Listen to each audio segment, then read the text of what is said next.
I'll tell you a story. God just reminded me of an incident that happened in my life one time. I had just come back in the country with my daughter at the time. Because she was born in the UK and she was a British citizen, every time we would come into Nigeria, we would have to pay for a visa. And it was very upsetting to me that I'm paying £250 every time I want to come to Nigeria. I decided I was going to get my daughter's passport. So I went to the passport office and had decided within myself, whatever will happen, this passport, I must get it. There was only a slight problem, was that there was a backlog. They were only treating those who had applied in December in April. So me that was coming in April, I was 6 months behind. But I said, Lala, this one, I must get it. So I tried to talk to somebody. He said, listen, the only person that can do this for you is the Passport Controller General. So they took me to his office. But before you get to his office, you meet who I like to call the gatekeeper. And you tell him who you want to see. And then, depending on what you say, he decides whether or not you can go in or not. So once you meet the gatekeeper, you enter a big room. Now, the big room, there's a row of like 6 or 7 officers. Then you must go to one of them before you can enter the Passport Controller General's office. So I go there and I say, good afternoon, sir. I'm trying to see. He said, oh, I know you are.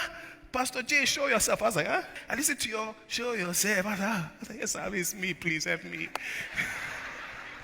He says, okay, no problem. You want to see the Passport Controller General? Just go in there and ask to see him. So I go inside. I go to the first man I see. I said, good afternoon, sir. And he said, yes. I said, please, I'd like to see the Passport Controller General. I said, what for? I said, my daughter, I need to get her passport. And he said, that's not a good enough reason to see him. Go outside.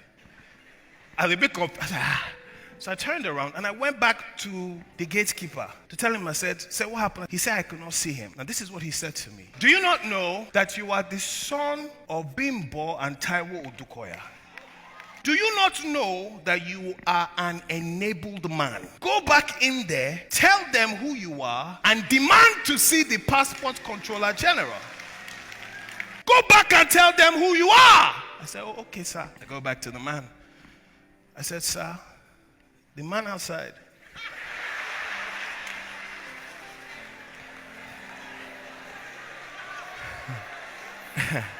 said that I should tell you that I am the son of Pastor Taiwo and Bimbo Oduka.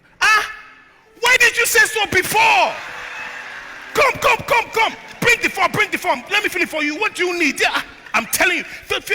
Yeah. Go inside. So I knock. He says, yes, who's that? Come in. So I come in. Yes, how can I help you? Good afternoon, sir. Yes. My name is, I've learned now. My name is Jimmy Odukoya. Odukoya? Which Odukoya? Is it Bimbo Odukoya? She went to Holy Child. Yes, that's my mother. And Taiwo, yes, that's my mother. I know. Come, thank you, sir.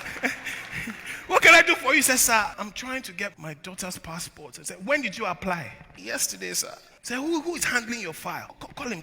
He said, take him to the printing office and tell them that they should print this passport, add it to the list, ready for tomorrow.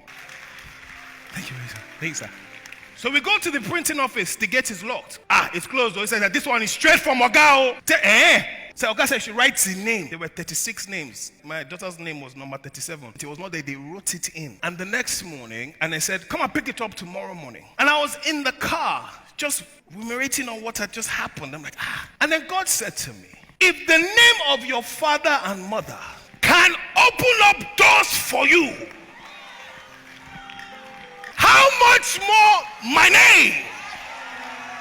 For somebody here today, I don't know which doors need to be opened for you.